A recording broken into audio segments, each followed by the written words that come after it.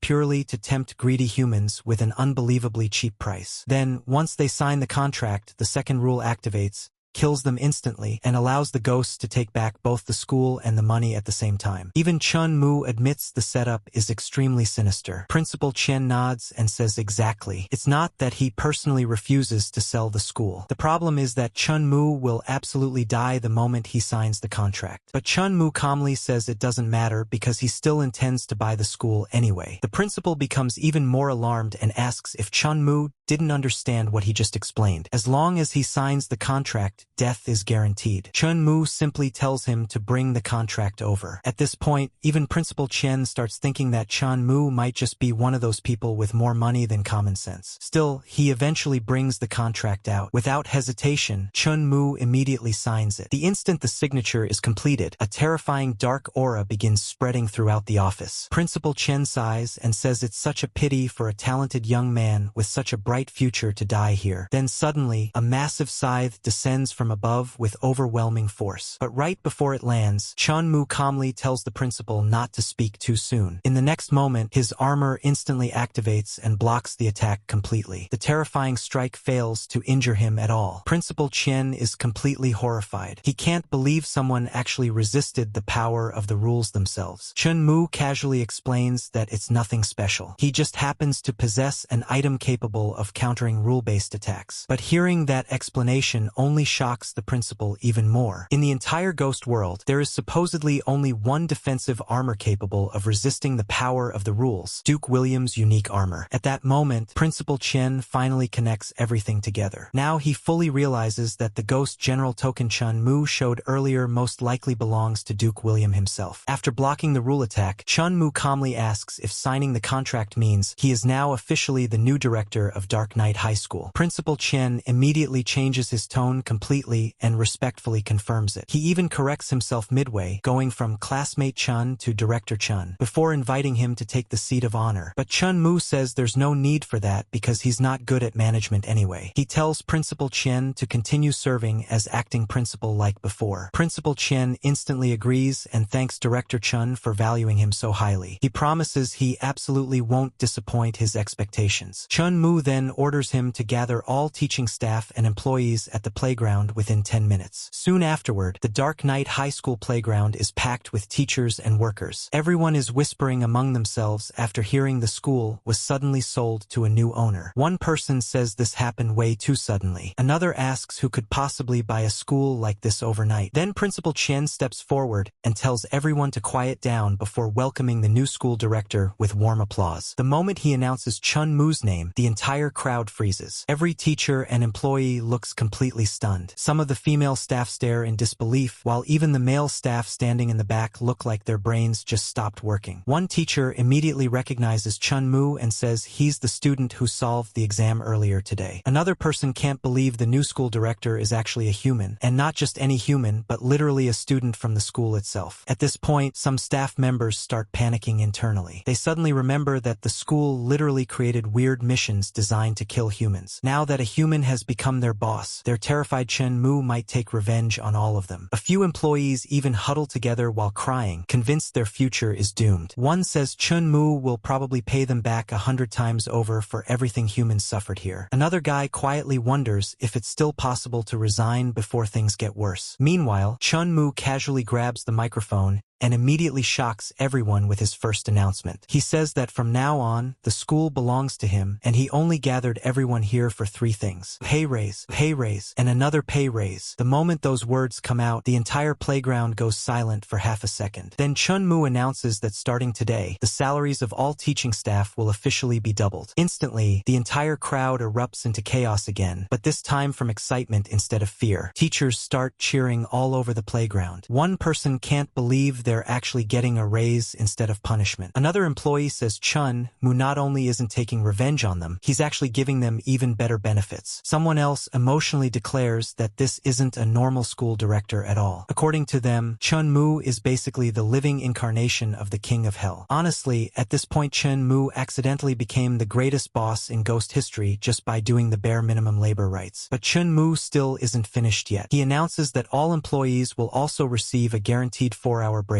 every day. On top of that, every staff member of Dark Knight High School can eat for free at the midnight cafeteria. The moment everyone hears that, the female staff completely lose control of their excitement. Cheers instantly spread across the entire playground as employees begin shouting, "Long live Director Chun," over and over again. One overly excited teacher even shouts that she wants to have Director Chen's ghost babies, instantly making the atmosphere even more chaotic. Chun-Mu pretends not to hear that part at all and calmly continues speaking. He says that despite all these benefits, he only has one requirement for everyone. Within a month, Dark Knight High School must become the top school in the entire industry. The moment he says that, the teachers instantly become fired up. One female teacher confidently declares that Director Chun can rest assured because within a month, she guarantees the school's average score in foreign ghost language will rise to at least 140 points. Honestly, these employees were starving for basic respect for so long that one salary increase turned them into the most motivated motivated workforce in existence. Seeing everyone's enthusiasm, Chun-Moo nods in satisfaction and says he has nothing more to add. He leaves the rest to Principal Chen before preparing to leave. Principal Chen respectfully tells Director Chan to take care and says he can contact him anytime if he needs anything. At the same time, the other staff members also respectfully send Chun-Moo off together. Right after that, Principal Chen announces that Director Chun has already arranged dinner for everyone at the midnight cafeteria. However, not everyone is fully convinced yet. One male teacher quietly says everyone is celebrating too early. According to him, there's no way they're actually getting some luxurious feast. He assumes the cafeteria will probably just serve leftover blood meals from other ghosts. Another woman agrees and says her mother always taught her that nothing free in this world is truly good. But another teacher argues that even if the food really is leftovers, she honestly wouldn't mind anymore after receiving such incredible benefits already. To her, the taste doesn't even matter at this point. Meanwhile, another employee still can't fully believe any of this is real. He says he never expected a human to actually be this kind-hearted toward ghosts. At the midnight cafeteria, all the guys who were acting all smug a minute ago are now completely stunned. One of them asks the manager if they seriously just came here for a good meal only to get served the wrong food at insane prices. Because sitting right in front of them is literally every dish ghosts dream about. Yeah, Ghost Gordon Ramsay would probably cry tears of joy here. The staff manager, Lee, explains that they misunderstood and says this is the standard meal their boss prepared for the teaching staff. A lady says they really are uncultured wild ghosts who can't appreciate fine food. She says the meal is already laid out in front of them, yet they still doubt Director Chen's sincerity. Another ghost gets excited and starts naming all the dishes like she's reviewing a 5-star restaurant. She says there's ghost honey lung slices, sweet and sour ghost fish, soul-returning meat, all genuine heavy dishes. One girl even pulls out her phone to flex online and says that since she ended up with such an amazing superior like Director Chun, she absolutely has to show this off. As she uploads the post, the comments immediately start going crazy. One guy comments asking if their boss is insane and whether the school is meant for ghosts or humans anymore. Another says he graduated with a ghost and can work 26 hours a day. Bro is proudly advertising unpaid overtime like it's a superpower. Meanwhile, another ghost is live streaming while crying over the food. She says she can't finish it, she simply can't finish it. One random guy watching the stream gets jealous and says the treatment there looks amazing and that he wants to join too. But the guy behind him instantly smacks him and asks what kind of dream he's having. He says with conditions this good, why would they even hire them? They didn't even finish Ghost Elementary School. Another ghost tells him to stop daydreaming because they can barely afford to eat themselves and should focus on doing their own jobs properly. Then one of the lone scammer ghosts spots Chunmu walking nearby and says that human up ahead looks very easy to fool. Another immediately says they should hurry and pitch their latest loan package to him. But what they don't realize is that it's Chunmu. Chunmu thinks the school situation has finally been settled, and now it's time to buy a luxury mansion and finally enjoy life a little. That's when one of the ghosts walks up with a paper and politely asks if he would like to learn about their microloan services. Chunmu says no thanks and keeps walking. But these guys refuse to give up and keep smiling like overly aggressive mall salesmen. One of them says their promotional discount is massive and that the monthly interest for 100,000 is only 100. He asks if Chunmu really doesn't want to reconsider. Chunmu calmly points out the real problem behind the loan contract. He says the 100,000 being lent out is in human currency, but the repayment requires ghost coins instead. And if repayment is overdue, the borrower gets forcibly executed. According to Chunmu, that's the real trap hidden inside the deal. The moment those words come out, the surrounding ghosts are instantly shocked. One of them blurts out that this human somehow figured out their scam completely. Another ghost suddenly notices that the aura around Chunmu feels completely abnormal and immediately suggests they should leave while they still can. One ghost even laughs awkwardly while saying farewell before turning around to run away on the spot. But before they can escape, Chunmu calmly tells them to wait a minute. The ghost instantly freezes and nervously turns back around, asking Chunmu what exactly he wants to do now. Meanwhile, Chunmu quietly analyzes them in his head. All three ghosts are around ghost captain level in strength. To him, they're actually perfect candidates to work as security guards for Dark Knight High School, while also helping maintain maintain order at the midnight cafeteria. One of the ghosts quickly warns Chun-Mu that although he may be strong, the three of them together are not weak either. But Chun-Mu calmly says they misunderstood him completely. He says their physiques look pretty sturdy, so he's simply asking whether they'd be interested in working under him. The three ghosts instantly look stunned again. One of them quietly asks Brother Jia if they've somehow become outstanding enough to attract recruiters now. Even Brother Jia looks confused and says he has no idea what's happening anymore. Still, another ghost stubbornly declares that they shouldn't try to fool them. According to him, even if the three brothers starved to death, they would never work for a human. Another one immediately agrees and loudly declares that ghosts will never become slaves. Hearing that, Chun-Mu simply sighs and says that's truly unfortunate. He mentions that he had specially prepared a monthly salary of 10,000 ghost coins, along with room and board as employee benefits. Since they're unwilling, he says he won't force them. The moment Chun-Mu starts walking away, the three ghosts instantly panic. One of them hurriedly stops him and nervously asks whether the 10,000 monthly salary he mentioned is actually paid in ghost coins instead of human currency. Chun-Mu calmly replies that he disdains playing the kind of cheap tricks they use themselves. The next second, the three ghosts immediately bow together at lightning speed and beg Boss Chun to enslave them however he likes. Honestly, their principles lasted shorter than instant noodles in boiling water. Chun-Mu quietly thinks that with these three around, ordinary ghosts at least won't dare cause trouble at either the school or the cafeteria anymore. After settling that matter, Chun-Mu makes a phone call and tells someone to come pick him up at the entrance of Dark Knight School. The voice on the other side immediately responds with a respectful, "Okay, boss." 10 minutes later, a taxi quickly arrives on the road, and inside is the ghost driver everybody already knows and loves. The driver asks where Chun-Mu wants to go next. Chun-Mu simply replies that they're heading to Shanshui Courtyard. The driver immediately agrees and continues driving toward Shanshui Courtyard. Sometime later, they finally arrive, but the entire area is surrounded by a massive barrier. The atmosphere around the place feels completely different from outside, almost like the entire community has been isolated from the rest of the world. As the taxi approaches the entrance, the ghost driver suddenly stops the car and explains that the place is sealed by the power of the rules. Because of that, his vehicle cannot enter no matter what. Chun-Mu looks at the barrier with interest and immediately realizes how terrifying this place actually is. He quietly thinks that regardless of how powerful a visitor may be, anyone wanting to enter this community must still honestly obey the rules. Only a residential area protected to this extent could truly be called absolutely safe. After understanding the situation, Chun-Mu gets out of the car and tells the driver he can leave now because he'll enter by himself. The driver respectfully agrees before driving away. Meanwhile, Chun-Mu slowly walks toward the barrier alone. As he reaches it, he places his hand against the surface and starts wondering how he's supposed to trigger the weird scenario connected to this place. But right at that moment, a woman's voice suddenly calls out to him from nearby. She politely asks whether he's looking to buy a house. The moment Chun-Mu turns around, Chun-Mu is slightly surprised after seeing the woman and immediately realizes she's actually human. The woman politely asks again whether he's here to buy a house. Chun-Mu calmly replies that he is. The woman then hands him a business card and tells him it belongs to the property management office. She asks him to keep it carefully. The moment Chun-Mu takes the card, he notices something strange. The business card actually passes through the rule barrier without any resistance at all. Then, almost immediately, the shield in front of him opens up. As Chun-Mu walks through the barrier, he instantly understands the mechanism behind it. Only people carrying one of these business cards are permitted to enter. No wonder outsiders can't casually pass through the shield. After entering, Chun-Mu looks around and casually asks the woman whether she isn't planning to accompany him to view the houses. But the woman suddenly reveals the truth. She says she was actually trapped inside this place the entire time. If Chun-Mu hadn't shown up, she never would have been able to leave. According to her, now the only thing Chun-Mu can do is pray that another victim arrives to replace him someday. Only then does Chun-Mu realize he was completely scammed. Even he didn't expect to get tricked this cleanly inside a place like this. But after calming down for a second, Chun-Mu quickly figures out what really happened. He realizes he became a scapegoat who was fooled by the illusion created through the rule barrier itself. And now that he's seeing the real Shanshui Courtyard, the place looks absolutely miserable. The entire villa district is old, damaged, and completely run down. It looks nothing like the luxurious paradise shown outside the barrier. As Chun-Mu walks deeper inside, he curses under his breath while looking around. Everything is so broken down that he can't even figure out where the sales office is anymore. Right then, a mocking voice suddenly echoes nearby. A ghost appears and calls Chun-Mu a stupid human. He tells him there's no point searching because he'll never find the exit anyway, so he should honestly just stay put and accept his fate. But Chun Mu calmly replies that the ghost misunderstood him completely. He says he was actually wondering how long it would take to renovate the entire place after buying all the villas here. The ghost instantly becomes confused. In his mind, this human somehow wandered into a deadly weird scenario without showing even a little fear. Instead of panicking, he's seriously talking about buying the entire estate. At this point, even the ghost starts wondering whether Chun Mu is secretly messing with him. The ghost then asks Chun Mu if he even knows how expensive this villa estate is. He says the place costs at least 50 million ghost coins, so Chun Mu should stop daydreaming already. But Chun Mu casually replies that it's only 50 million and says he'll take the entire place. The ghost's expression freezes instantly. Honestly, every ghost who tries to intimidate Chun Mu ends up feeling like they accidentally picked a fight with a walking bank account. Before the ghost can even react properly, Chun Mu flicks his fingers and instantly piles up a massive amount of ghost coins in front of him. The ghost stares at the mountain of money in total disbelief. He can't understand how a human can casually pull out this many ghost coins so easily. But after the shock passes, greed immediately takes over his mind. He secretly thinks that since Chun Mu is clearly rich beyond imagination, he absolutely has to squeeze him for as much money as possible. To him, earning less money is basically the same as taking a loss. Meanwhile, Chun Mu simply asks if there's any problem left. If not, he says they should just sign the contract already. But the ghost quickly stops him. He claims the previous price was just a casual number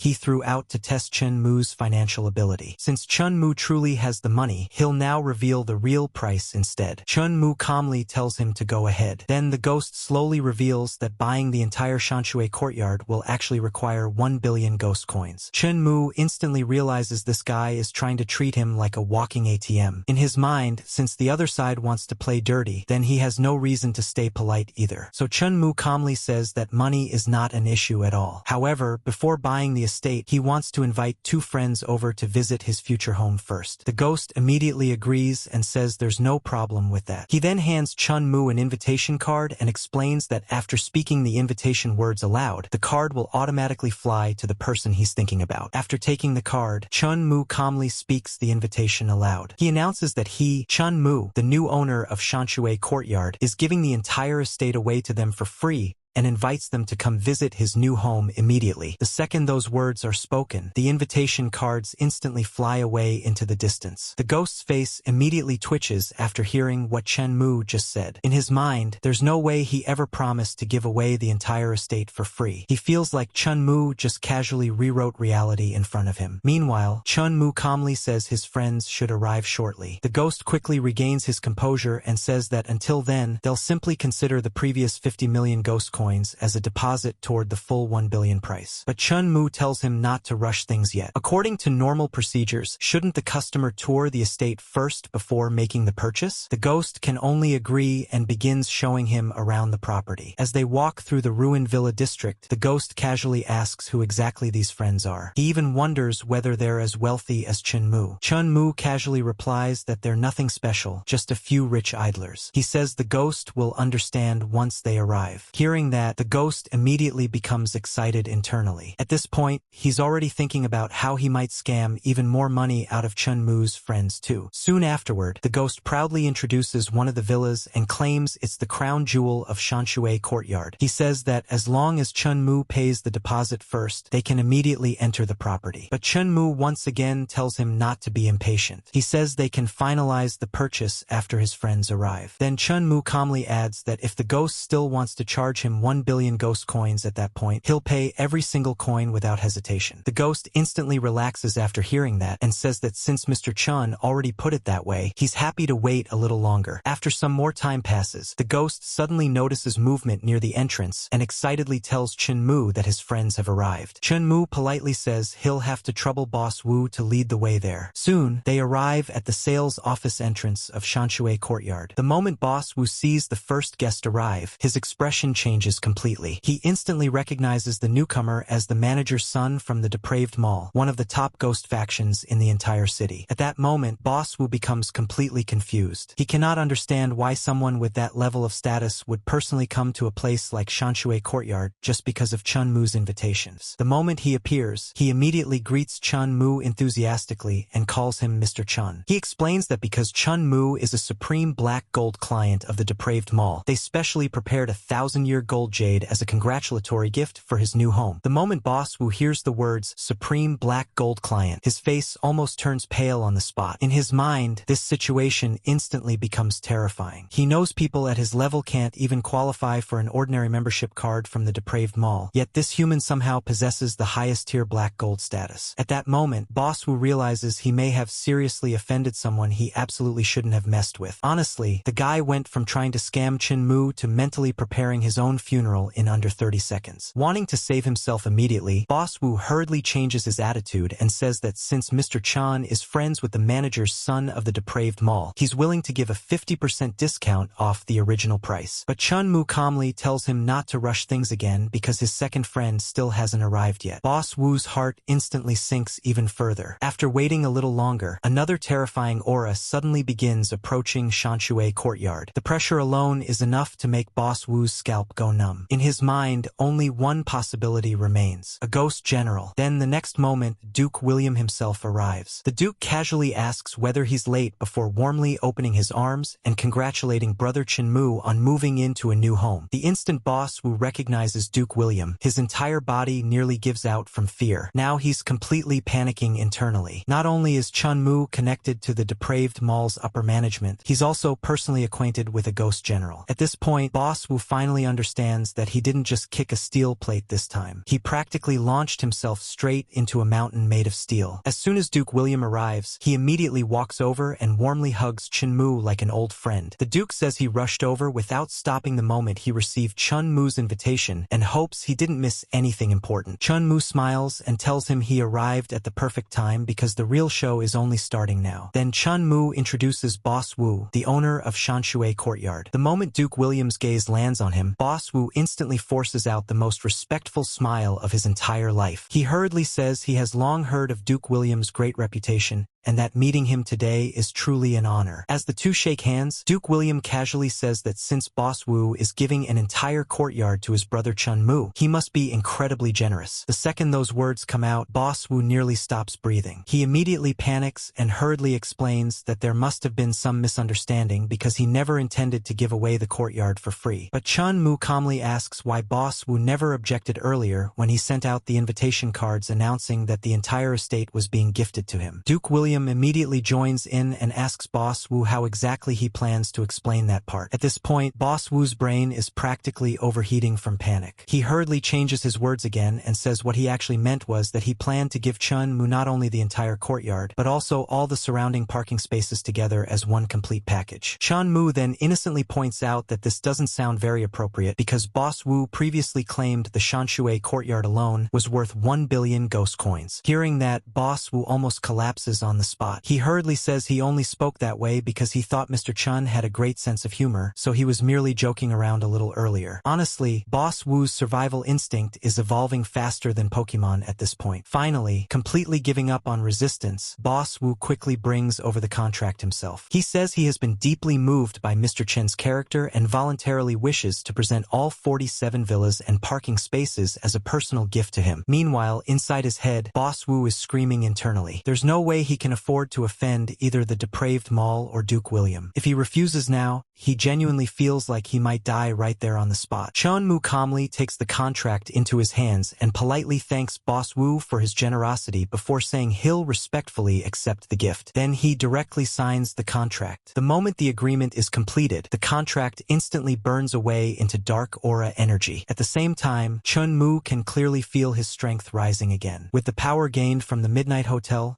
Dark Knight High School, and now Shanshui Courtyard, his strength officially reaches the mid-tier ghost captain level. Boss Wu immediately congratulates him and says that from now on, Shanshui Courtyard fully belongs to Boss Chun. Then, not daring to stay even a second longer, he says he won't disturb Chun Mu's reunion with his friends any further. Chun Mu calmly tells Boss Wu to take care as he leaves. Meanwhile, Boss Wu walks away with the most defeated posture imaginable, looking like his soul just got hit with overdue taxes. Seeing this, Duke William quietly warns Chun Mu that Boss Wu just suffered a massive loss today, so there's no way he'll let the matter go easily. The Duke asks whether Chun Mu wants him to personally deal with the problem, but Chun Mu calmly says there's no need because he already made arrangements beforehand. Outside Shanshui Courtyard, Boss Wu continues walking while cursing furiously to himself. He angrily says that Duke William may be able to protect Chun Mu temporarily, but there's no way the Duke can guard him forever. According to Boss Wu, he'll definitely get revenge sooner or later. But right as he's ranting, a car suddenly speeds over and stops directly in front of him, scaring him so badly that he falls backward onto the ground. Boss Wu immediately explodes in anger and starts yelling at the driver, asking whether they even know how to drive. He claims they scared him half to death and demands compensation on the spot. According to him, the matter won't be settled for anything less than 100,000 ghost coins. A few men then slowly step out of the vehicle. One of them calmly says there's no problem because they're definitely here to help him settle things properly. At that point, Boss Wu finally realizes something feels wrong. He nervously asks who they are and who sent them. Then the leader steps forward. His brother Jia. Brother Jia calmly introduces himself and says their car is pretty spacious, so Boss Wu should come sit inside for a while. Before Boss Wu can resist, the group forcefully drags him into the car. Boss Wu immediately starts panicking and begs them to let him go while asking what they're trying to do. Inside the dark car, the three ghosts begin giving him what they call some special treatment. One of them explains that since Boss Wu tried to scam their boss, they naturally need to check whether his brain is functioning properly. The car instantly turns into a full customer service feedback session from hell. Boss Wu desperately cries for Brother Jia to stop, but the three ghosts completely ignore him and continue giving him even more beautiful treatment. Meanwhile, back inside Shanshui Courtyard, Chun Mu stands together with Duke William and the manager's son. At that moment, Chun Mu receives a message saying the matter has already been handled. Even Chun Mu didn't expect Brother Jia and the others to work this efficiently. Then Chun Mu starts planning the future of Shanshui Courtyard in his mind. Out of the 47 villas, he decides he'll only keep 10 available for public sale. The remaining 37 villas will be reserved as gifts for powerful ghosts in the future to gradually build his own network of influence. After making his plans, Chun Mu turns toward Duke William and says he'd like to gift one villa to him as thanks for personally visiting today. Duke William hesitates slightly and says accepting something like that doesn't seem very appropriate. But Chun Mu immediately replies that considering the friendship between them, there's no need for the Duke to refuse. Hearing that, Duke William finally accepts the gift and tells Chun Mu that if he ever needs help in the future, he only needs to say the word. Meanwhile, Chun Mu quietly thinks that with a ghost general like William protecting Shanshui Courtyard, any ghosts wanting to stir up trouble around the community will definitely need to think twice first. Chun Mu then turns toward Manager Sun and thanks him for personally coming over as well. Manager Sun immediately smiles politely and says Mr. Chun is being far too courteous. After all, Chun Mu is the depraved mall's supreme client, so naturally they must show him the highest level of respect. Chun Mu then gestures toward the surrounding villas and points out that most of the buildings are still empty shells. Because of that, he plans to fully renovate the entire estate. He also makes it clear that every single material needed for the renovations will be purchased directly from the depraved mall, so he wants Manager Sun to prepare a renovation proposal in advance. The moment Manager Sun hears this, his eyes practically start shining. In his mind, renovating all these villas will easily cost hundreds of millions of ghost coins. To him, it feels like a mountain of wealth just dropped directly onto his head again. Manager Sun immediately promises that he'll personally create the perfect renovation plan. According to him, the final result will absolutely be high quality and affordable. But Chun Mu instantly cuts him off and says affordability doesn't matter at all. He says money is not an issue. He only wants the best materials and the most expensive options available. At this point, even Manager Sun almost looks ready to salute him. Honestly, every time Chun Mu says money is not an issue, somewhere nearby another ghost suddenly discovers a new reason to respect him. Manager Sun quickly quickly agrees and says he'll immediately begin preparing everything right away. Meanwhile, Duke William looks around at the massive estate and points out something important. The villas themselves may have been obtained for free, but fully renovating this place will still cost at least hundreds of millions of ghost coins. Because of that, the Duke asks whether Chun-Mu plans to sell the remaining villas afterward to recover the costs. But Chun-Mu calmly shakes his head and says that simply selling villas won't make much money at all. Instead, his real goal is to use Shanshui Courtyard